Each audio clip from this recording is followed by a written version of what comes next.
my great pleasure to welcome our next speaker, who is shame for shame for shame. More drinks for me, and those who stay. So yeah, it's been a fantastic afternoon for me anyway. But one of the things it's made me think about is, and particularly I think from Emma's speech, and also I know when Justine was promoted to CEO of Solitel, I was asking you about this sort of reaction of it's great that now women have a role model, and it's like, well, no, actually, we've all just got great role models to look up to, irrespective of gender, and this has become increasingly relevant because in my last year, I've had come in contact with my campaigning work with some really impressive people, and got to tell you, there's been some really impressive women involved. None any more less than Jess Miller, who, along with Jess Scully, has been championing late night at the City of Sydney and has helped get the late night DCP approved, something that which will bear fruit in the future years for our late night trade. But also, Jess is one of these people that I don't know how she finds the time to do everything she does and do it so well.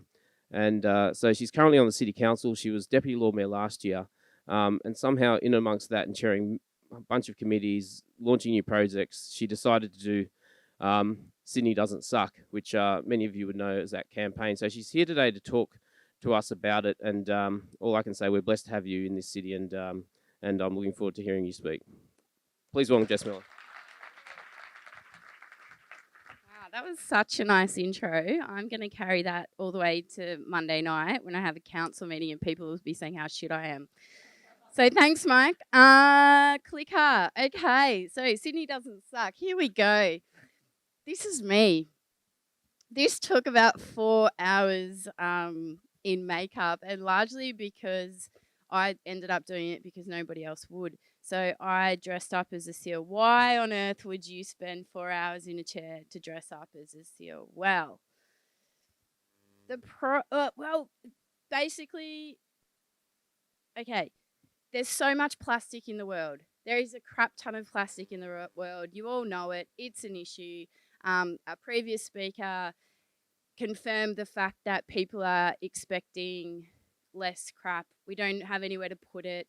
A piece of plastic that exists now will exist for another thousands of years, and every single piece of plastic that was ever made still exists. Okay, we've got that out of the way, so we know that it's crap. War on Waste was probably a bit of a moment last year where that kind of motivation was at fever pitch. And I've had many nights at Chingalings. I've had many mornings regretting things that happened the night before at Chingalings.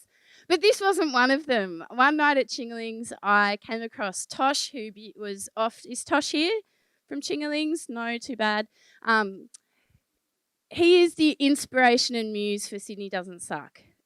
He was the guy who put a tiny little sign on the front of his bar that said, unless you can produce a medical certificate for use of a plastic straw, we're not going to give you one.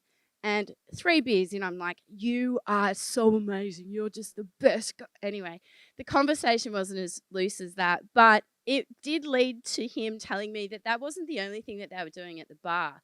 They had also been looking into their procurement. They'd figured out ways of getting rid of napkins. They were pretty conscious. And I was like, this is pretty interesting. I then started talking to other people. I think we had the next conversation was with Paddy from the Gladstones, and just generally noticing that increasingly the sector was going, this is an issue. We don't need to be handing out straws as a default setting. There's an awareness of environmentalism that's happening, and everybody was basically doing it off their own bat. So that was all fantastic. But what there was lacking, what people were saying is that despite the fact that venues thought that this was a good thing, there was pushback from punters. So effectively, Sydney Doesn't Suck was a campaign geared toward punters to try and help empower venues to overcome those really stupid excuses like, yeah, but straws are really important because, like, you know, my lipstick's going to get on the, those ones. Paper straws, awesome. paper straws can solve lots of those problems. No straw is even better at all. So that was why we did Sydney Doesn't Suck. So obviously, war on waste, heaps of, you would have probably seen the stuff about straw culling, which was really important.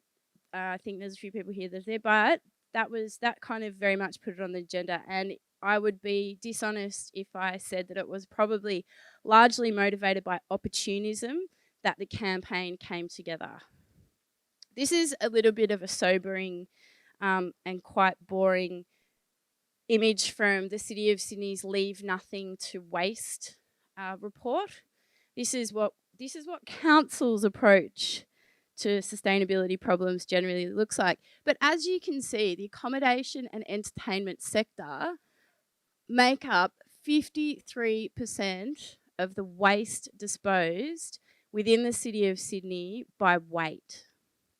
So next to the property sector, hospitality and accommodation are very, very, they're not very naughty, but has the biggest opportunity for improvement. How about that? So spoke to Tosh, spoke to Patty, thought this is a thing, and then I thought, I can't do this by myself. So called up Mike and said, Mike, I've got this thing, the straws are driving me crazy. War on Waste is going to be on the TV soon. Is there something that we can do to kind of push this agenda forward? And Mike was like, oh yeah, cool, whatever you want. And I was like, sucked in. Then we had, the next day was having a really great conversation with Justine, who I saw before from Solatel, and Dan Lacaz, who was there at the time. And I think it was Dan who said something really intense along the lines of, how many straws do you think the Opera Bar use every single year? So hands up if you've got a guess. How many straws go through the Opera Bar? Single-use plastic straws went through the Opera Bar every year. Oh my God, I'll buy, how many? Yes. 20,000. We have 20,000. No, higher. 3 million? Almost 3 million. It was 2.2, I think. And then we were sitting at around about 4 million for the Opera House precinct. That is a shit ton of plastic that not only has a pretty bad environmental impact, but also costs a fair bit of money, right? So Solatel were the first to jump on board. I may have spoken to another major hospitality group who we shall not name, and they obviously don't have their logo there. I also have the great fortune of working at a sustainability and behaviour change creative agency called Republic of Everyone, which is very, very handy if you need a gun like Claire Sutton to mock you up some logos. So they came on board. Paper Moose came on board, and then The Last Straw, which is an organisation based down in Melbourne, who I guess do a bit of the heavy lifting for getting rid of single-use plastics from the hospitality sector, came on board as well. So this was our merry band of people going, yeah, let's do this thing. And this is what this thing looked like. So the point, I mean, everyone goes, oh, logo. It's actually really important. One of the best stories of, the High Line in New York, the High Line in New York, right? Yeah. So they spent 6 months getting that logo right. Because when you get a logo, you've got a thing that you can show people that basically says, this is legit, this is the umbrella, this is the identity of what we're going to do. You'll notice that this logo is very different to the types of things that you might expect the City of Sydney to produce as part of their Leave Nothing to Waste program. And that is purely intentional. So we had a little banner to roll with, we had a little campaign, we had a very clear ask, which was, please don't use as many single-use plastic straws. Now, this is really easy to say, but there was a bit of backlash. There's obviously people within the community that were like, hey, you know what, we actually really need single-use plastic straws to drink. Legitimate. Absolutely legitimate. But I think one of the benefits of having an umbrella campaign, and like Sydney Doesn't Suck, was to actually take the onus off the individual venues as targets for that kind of criticism and make us the targets of that kind of criticism. So it's much easier to get things done when you're doing things as a collective. So that was really important. There was a huge, and we asked venues to sign up, right? We said, if you are willing to get rid of your straws, please go to the last straw, put your venue on the map, and we will promote you as a place among punters where that is environmentally conscious and doing the right thing. Since that happened, last count, the Last Straw website had 636 official member venues, 1,400 ambassador packs were downloaded, and since 2018 has collectively avoided something insane like 200 million straws being used. So that was great. That was really great. Oh, I haven't finished.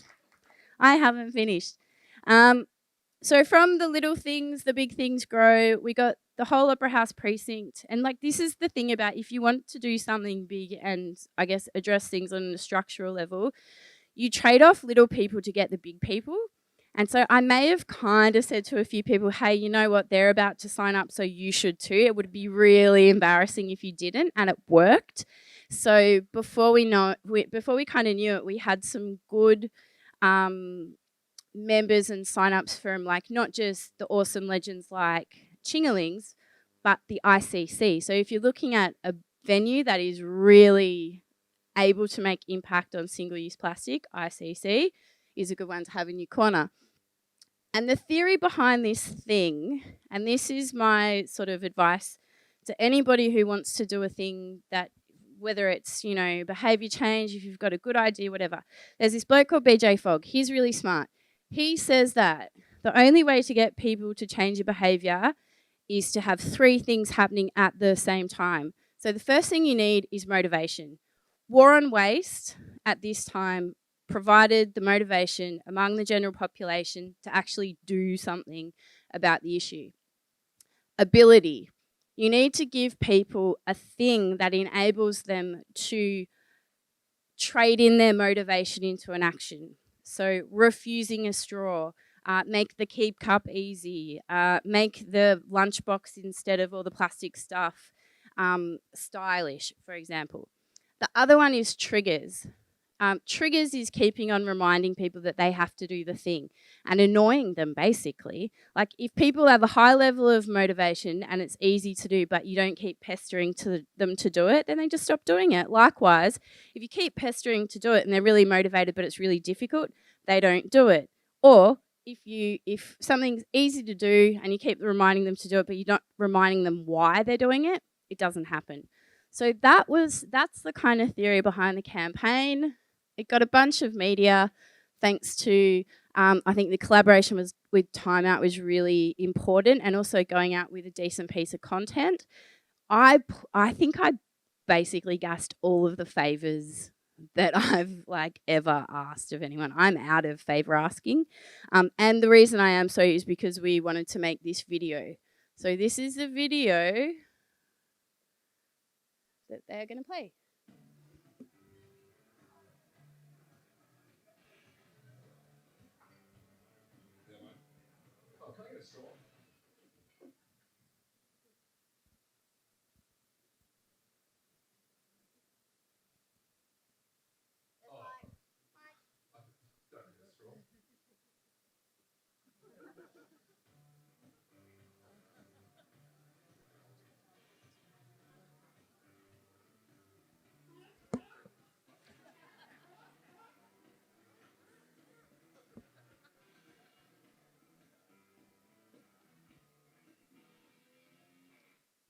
So it worked, right? It worked. And the reason why it worked is because I think, were able to leverage the value of the hospitality and the creative sector to make a piece of content that people actually like, make it look like something that you wouldn't be embarrassed to put on the front door of your hotel. And then we also did a really great job of just basically promoting the hell out of it. And like, not to, like, I'm sorry, it looks like such a vanity play here, but It was great, and we got a food for good food award, which was absolutely sensational. My brother's a chef.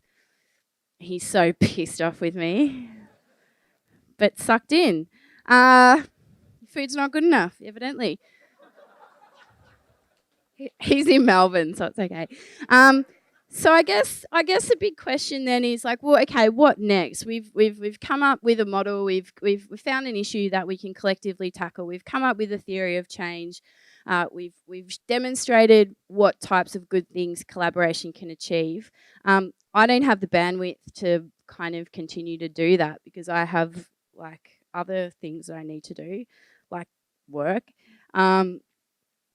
But I guess the answer to this question is really up to the sector. The next step that we did do is we did go to the night markets with Untrashy, and we thought about, okay, how do you go from straws to then extrapolate this to fast food, different types of culture? What would it take to implement a no plastics moratorium on major events? And just warning you, it's coming, like it is coming. The cost of disposing of waste continues to rise. This is something that is 100% in your business interest to address, or at least start thinking about right now. So we gave it a go. I wouldn't say it was a massive success because there were so many single-use options available. Come and talk to me about BioPack, which is one of the biggest falsehoods in waste management in the world. But I think it was interesting. We did sell quite a few of these little packs, but again, trying to think about how to make them look and feel like a good thing. So, I mean, what happens next, I think, is really up to the sector. And that's the beauty of the hospitality industry. I think I've said it to Mike before. Like, I started out in hospitality. I worked it for 12 years. I will only ever employ, and honestly, like my own procurement policy for people that I work with is generally, have you worked in hospitality? Have you been a waitress? Have you worked behind a bar? Generally because they're people who know how to get things done. They know how to work under pressure and they know how to collaborate and they're incredibly creative. So my challenge to you all is to think about a problem that makes good business sense, meets the expectations of your customers, and think about how you might better work together as an industry to make that happen. And when you figure that out, come and hit me up at the City of Sydney and I will bureaucratically Sherpa you toward streams of funding that may be able to facilitate and enable that kind of collaboration. Thanks.